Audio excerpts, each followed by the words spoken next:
Gutom na ako. So yan dahil guys, after na kumuha namin ng itlog, dumiretso kami dito sa Corcolon. At ito nga po yung in-order natin, Jumbo Regular Overload. Ayan, good for 3 to 4 person yan mga ludi. Kita nyo naman yan ang apaw nyo, no? So tikman natin guys, kahit madumi pa yung kamay natin yan. Galing kasi sa cover. Napakalutong. Tapos meron pa siyang kasamang mga ano guys. Kamayin ko na ha. Ito yung toppings niya mga ludi. Ito siyang fried chicken, may chichirong bulaklak, ayan, may bagnet, may dynamite. Ayan yung ano niya guys. Oh.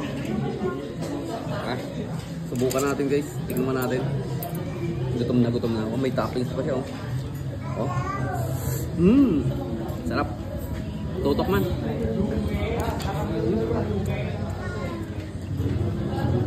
Sarap, grabe. Maubos ko kaya to. Guys, puntahan nyo na lang dito sa Corcolon sa San Jose, Batangas. Hanapin nyo lang, i-waste nyo lang to. Napakasarap ng ano nila dito. Ang lumi nila. Sarap, grabe. Okay na.